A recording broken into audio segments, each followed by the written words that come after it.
It was as if my body was not mine, as if something was controlling it to say Hanako-san in front of the door. How much do you know about Japanese traditions?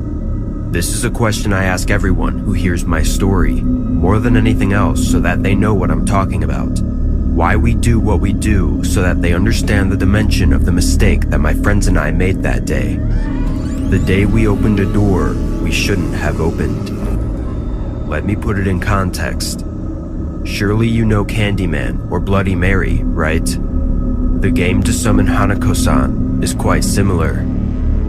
To start the game, you must go into the third bathroom on the third floor of the school.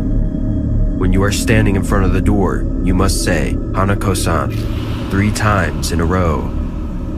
After doing so, you will hear a girl's voice telling you that she is inside the restroom. After that, you will hear someone flush the toilet, and at that moment, Hanako-san will disappear. On the other hand, there is a possibility that before you flush the toilet, a demonic hand will grab your head and pull you into the toilet together with Hanako-san, condemning you to a fate worse than death. There are some other rules, of course. It is said that you can see Hanako-san in the toilet as a little girl with a red skirt and black hair. It is also said that Hanako-san will not kill you if you are the top girl in your class. Whatever the rules are, one thing is clear. In Japan, it is normal that summoning Hanako-san, whether she appears or not, is a necessary rite when you are new in school. Aiko, are you sure you want to do this? I must, otherwise I won't be integrated as part of the group. But what if Hanako-san catches you? Hey, don't worry, May. I'll be fine. Everyone goes through this. Hanako-san doesn't even exist. Yeah, you're right. You'll be fine, Aiko. You're here, Aiko. Yes, I'm ready. Great. Do you know the rules?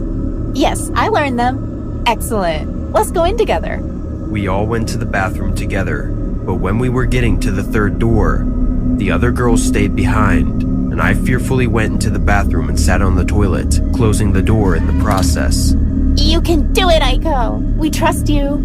Okay, I can do this. Hanako-san. Hanako-san. Hanako-san. With these words said, the bathroom went into a huge silence.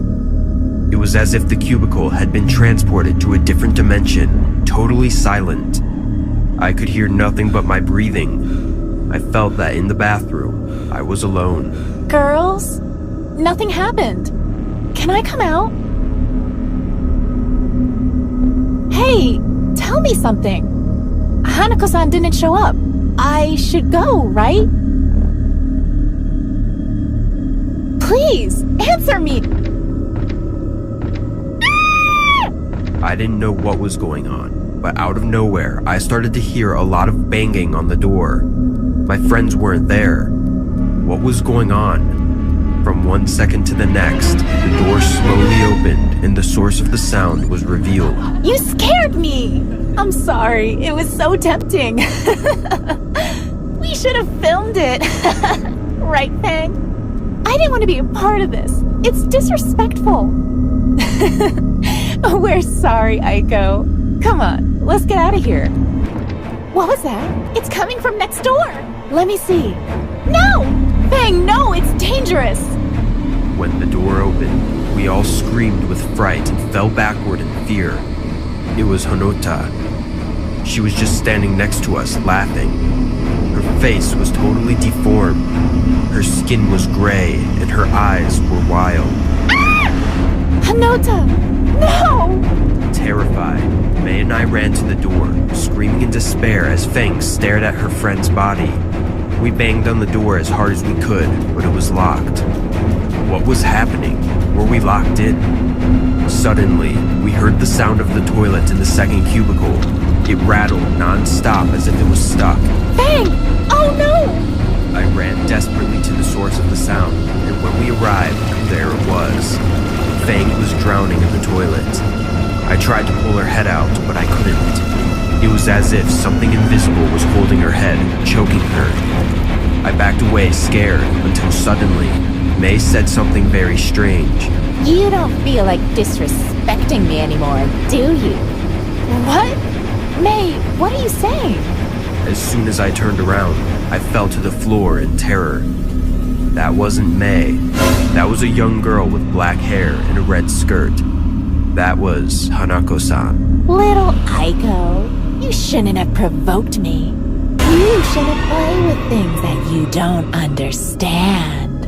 I didn't do anything! Everyone calls you. I didn't know I was disrespecting you. Oh, but you do. Calling me for such trivial things as a game. That'll be your first and last mistake with me.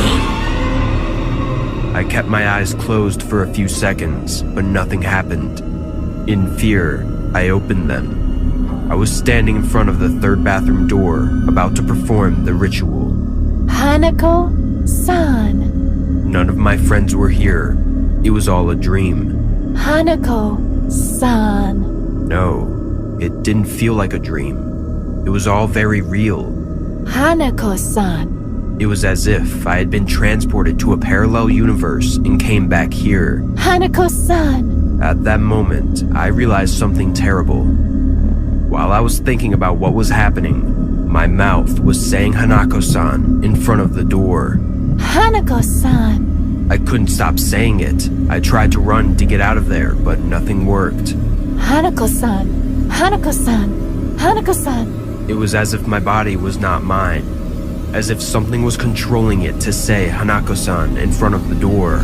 Hanako-san. Suddenly, my body stopped and stopped saying things. I just froze in front of the bathroom door. Hanako-san.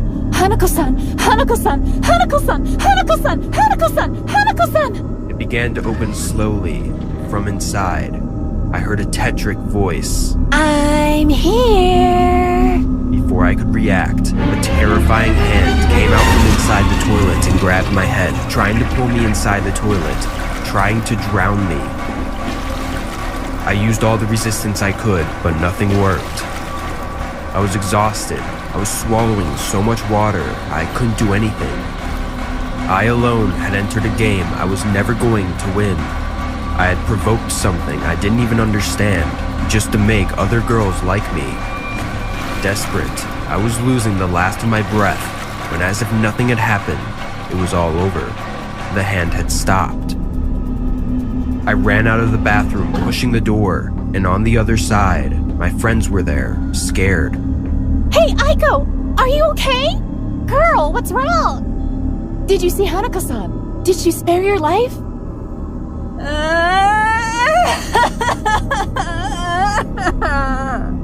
Overwhelmed by the situation, the only thing I could do was cry with all my strength. When I told my friends everything, they thought I was playing a joke, but after seeing my face, they believed me. They were all terrified and promised themselves never to do anything like that again. When I got to class, the teacher came up to me with a big smile and congratulated me for obtaining the highest grade in the class. Terrified, I received the grade and looked at my friends, who understood what was going on in my head. Hanako-san spares the lives of the girls who get the highest grade. If I hadn't have done so well on this exam, who knows what would have happened to me. Even 20 years later, I hate being in small enclosed spaces. My name is Jason, and about 20 years ago, something happened that remains vivid in my mind. I still wake up clammy, and my heart pounds as I feel the familiar presence of her next to me. Her breathing labored together with me in the darkness. I remember that day vividly. It was like any other day. Classes were dragging on, and I was eager to get out of school. But then my teacher, Mrs. Kravitz, said I had to stay after class for homework. She had always been a bit of a buzzkill, but I think her husband had gotten into a fight with her that morning. Talk about a major buzzkill. Walking back into the classroom after a phone call, her demeanor told me everything I needed to know about the rest of the day. Jason, have you completed your homework? Not yet, Mrs. Kravitz. Well, then I'm afraid you'll have to stay after class today. I tried to protest, but she wasn't having any of it. So, I resigned myself to my fate and began packing up my things. As I was putting my books in my backpack, I noticed that Mrs. Kravitz was looking at me funny. It was the kind of look that told me I was in for a seriously trashy time this afternoon. Is there something wrong, Mrs. Kravitz? Your grades have been slipping, Jason. Do you want to be a failure? I'm sorry, Mrs. Kravitz. I'll try harder. See that you do. Now, let's get started on your homework. And so we began working on my homework.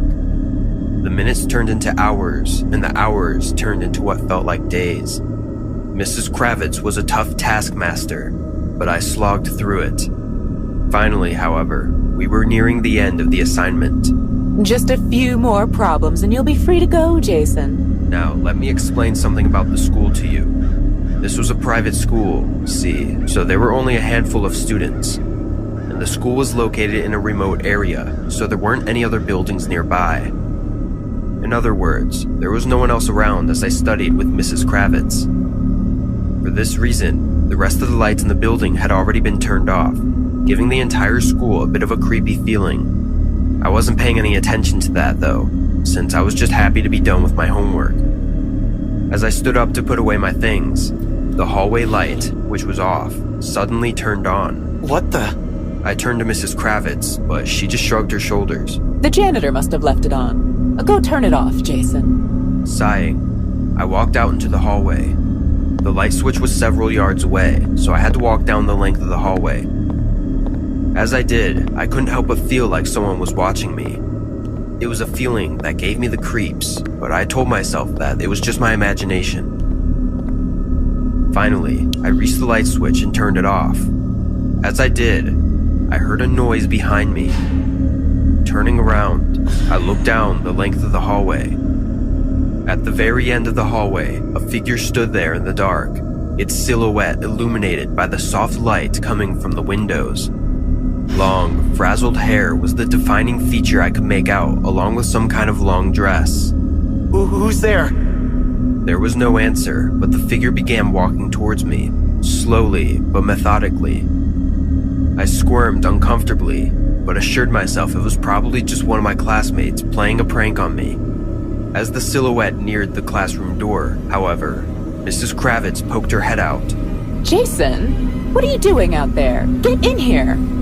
As she did, the figure sprung into action. Lurching towards Mrs. Kravitz, it grabbed her around the throat and dragged her, kicking and screaming, back into the classroom. I heard the classroom light switch flick as the room went dark, blood-curdling screams echoing through the hallway.